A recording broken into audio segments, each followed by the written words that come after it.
But exciting for us this year is that Trianum gets to sponsor. It's the first time we're doing this, like Liza said, and it really just shows how working consistently on something can lead to growth and expansion. So Trianum Management is a third-party management company. We manage service department hotels, and what we mean by that is we take service departments and we manage them as hotels. So with all the services that you'll get at a normal hotel, we do that with our service departments. The difference is just that you get a service department instead of a typical hotel room. So does Kenya has an issue of infrastructure, or is marketing, or is a chicken and egg situation? We have created a strong foundation, and over the past couple of years when we've looked at our performance, we've actually been performing above the market. So I think we have the support of the local market, and we're grateful for that.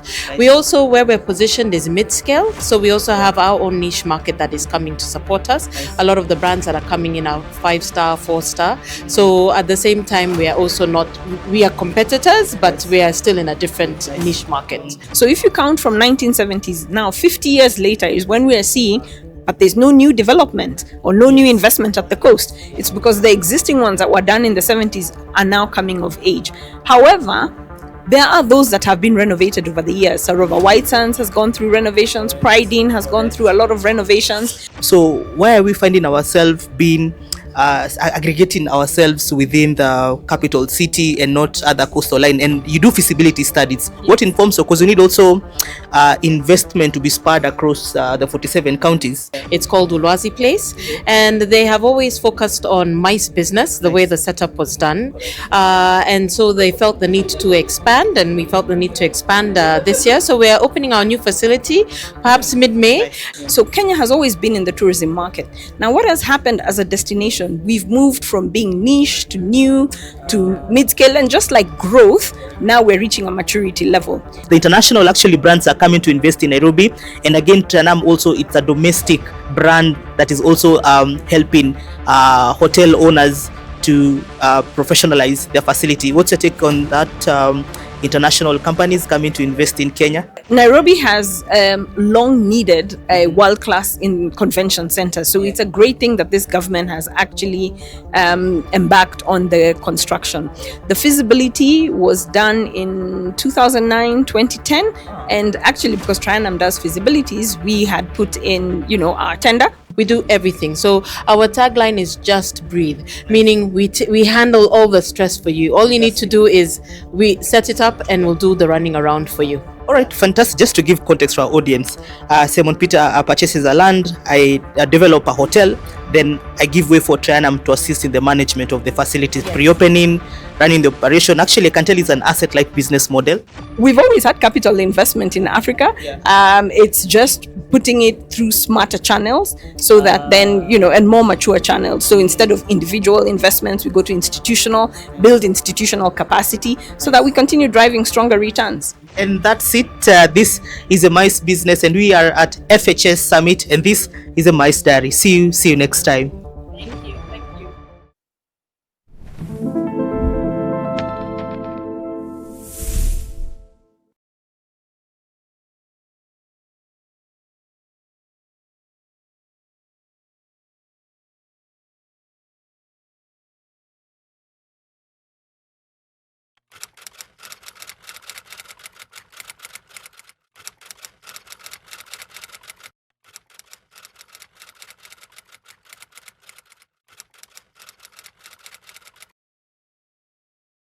Hello, ladies and gentlemen. We are here at the FHS Summit here in Nairobi.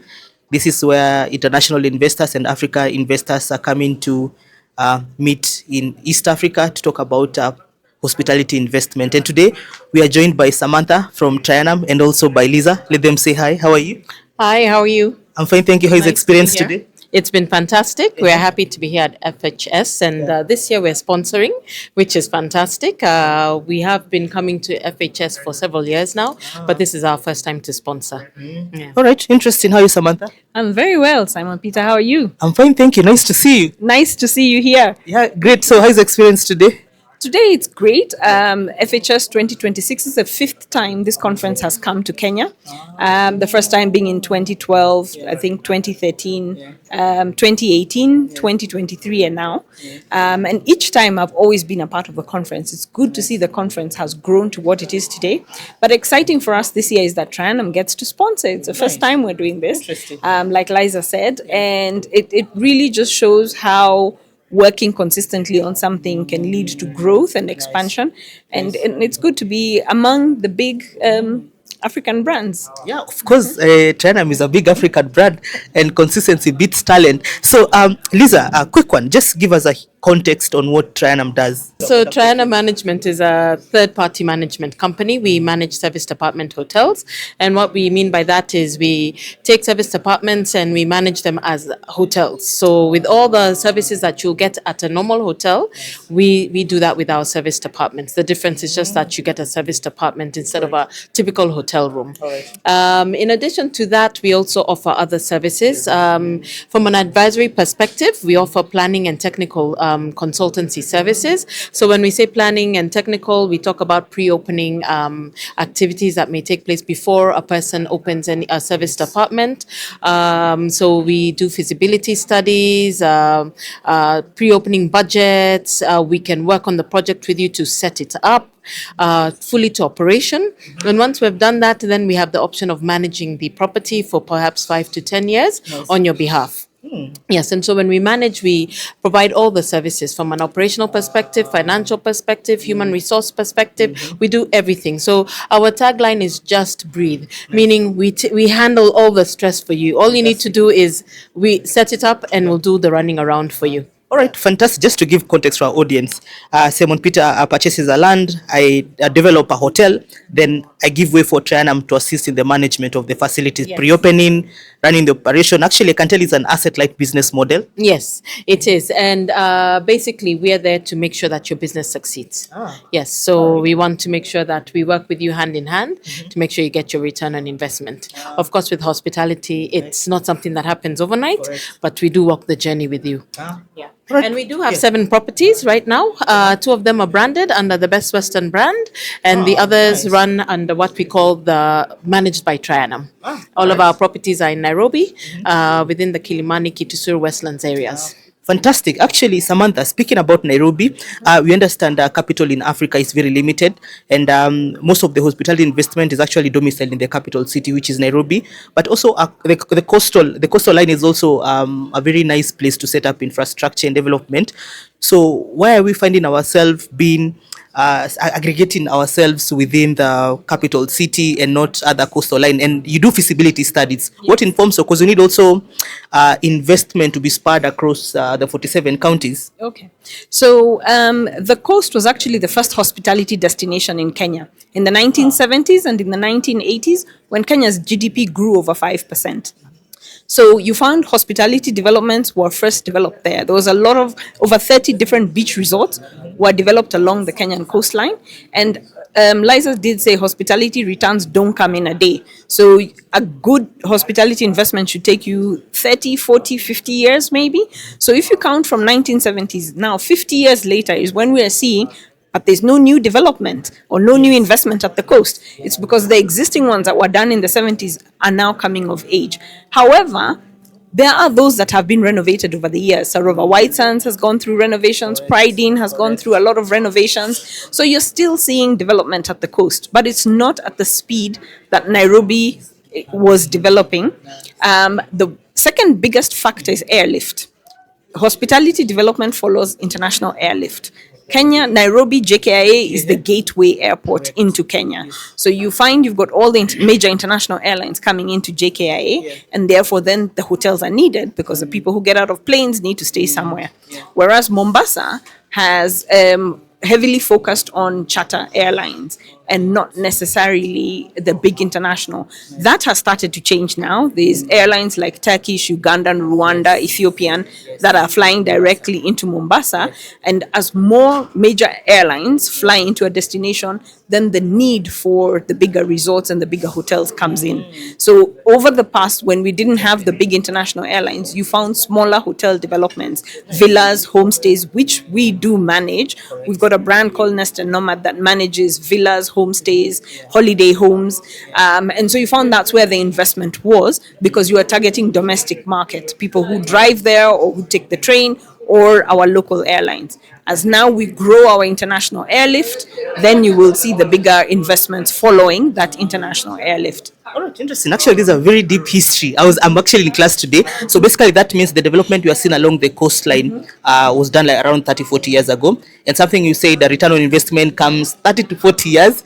And that tells us that for us to see Mombasa kicking in, the investment needs to start now, so that you can feel the ripple effect around 20, 30 years to come. And again, also you mentioned the speed at which Nairobi is developing, it has a higher pace than exactly what Mombasa is having. So, quick one, Liza, I see there is a new MICE facility that now it's within the Trianum portfolio. Tell us about it. Yeah, we're very excited about that. That is at one of our properties in Kitusuru. It's called Ulwazi Place. And they have always focused on MICE business, the way the setup was done. And so they felt the need to expand, and we felt the need to expand this year. So we are opening our new facility, perhaps mid-May. It can take up to, if fully occupied, I think we're going up to over 700 people to 1,000 people, depending on the setup. So yes, we will definitely be inviting you for the launch so that you can experience it firsthand. We can't wait to show that to our audience. So Samantha, we are actually seeing infrastructure development happening actually in Nairobi, and we are seeing the Bomas International Convention Complex that is taking shape. And also, I think this for the first time, I think they said that the investment is around 42 billion Kenyan shillings. As a professional, as a MICE analyst, so what's the anticipated impact that the BICC is going to have within the economic development for Nairobi?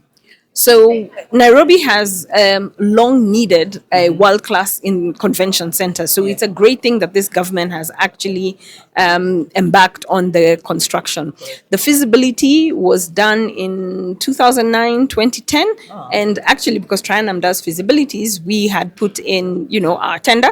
We were not lucky to get it, but then we've always been very keen to see what then comes out.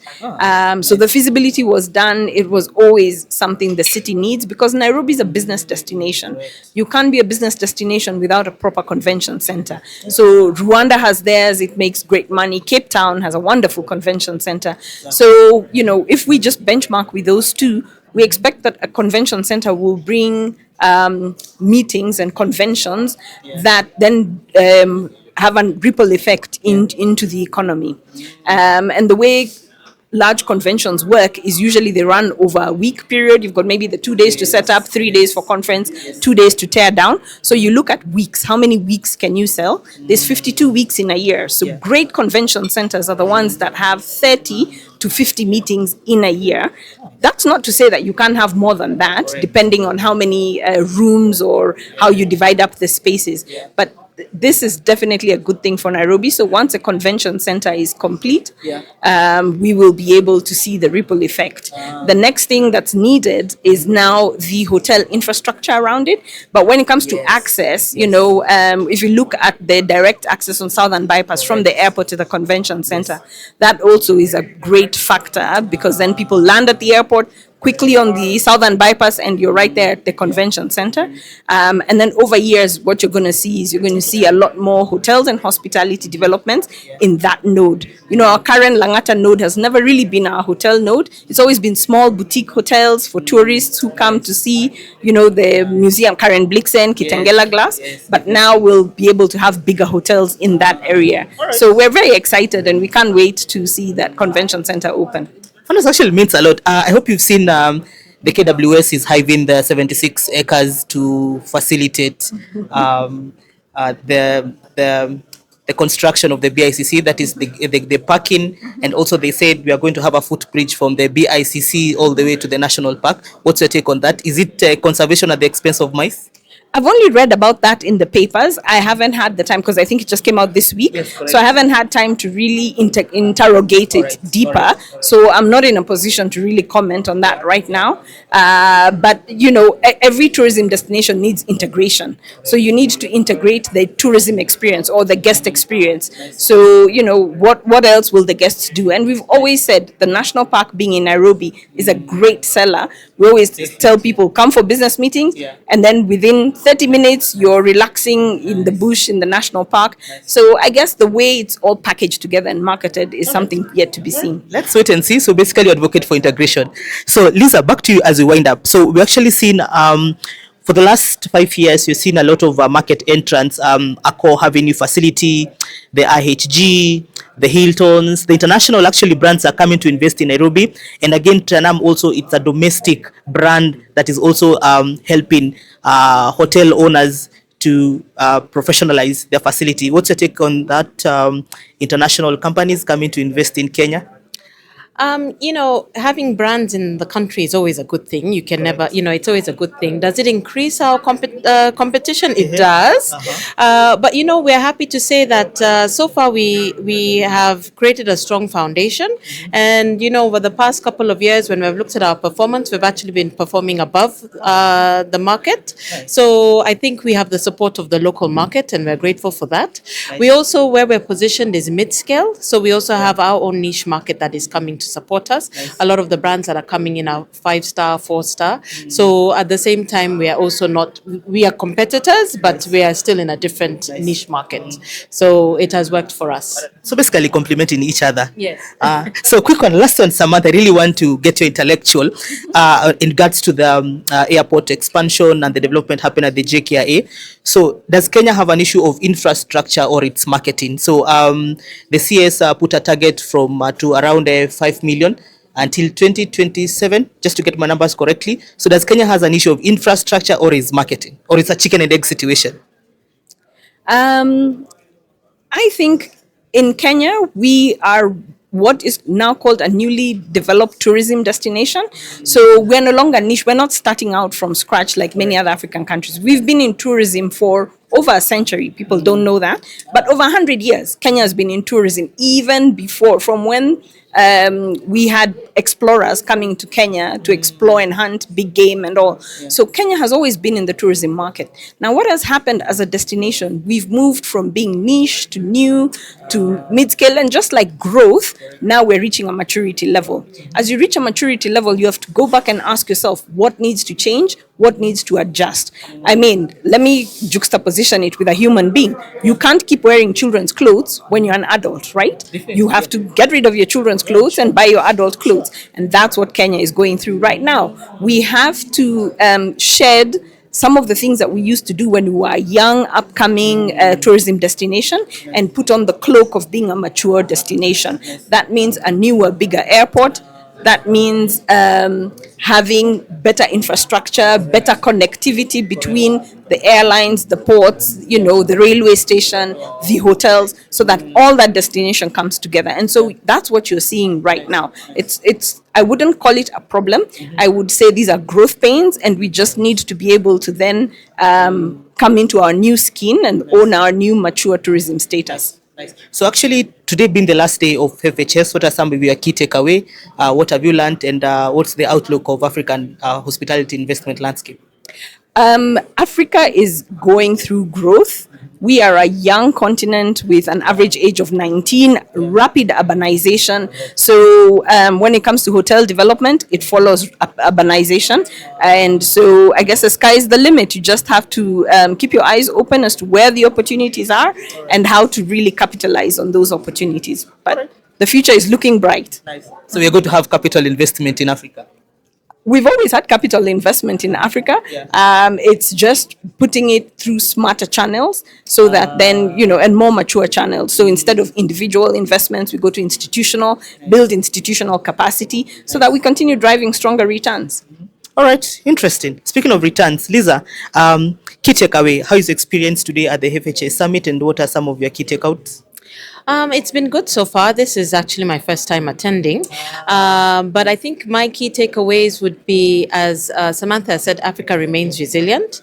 And what we require is out of the box thinking, to step away from the traditional formats, but to think out of the box. There's a lot of things that we can do. AI is also coming into, we need to embrace AI as well as we continue to think about our products, and how to align our products with what the dynamics in the customers. Our customers are constantly changing. How do we also maintain, rise up to that, and also still give them a product that they'll appreciate? That's getting interesting. How is the response at Trianum exhibition space? How is the engagement? Engagement has been fantastic. Yeah, we've had a lot of people come through. So, I mean, for us, we are a local brand, and being here also just continues to cement who we are in the Kenyan market. All right. Yeah. Okay. And that's it. This is a Mice Business, and we are at FHS Summit, and this is a Mice Diary. See you next time. Thank you. Thank you.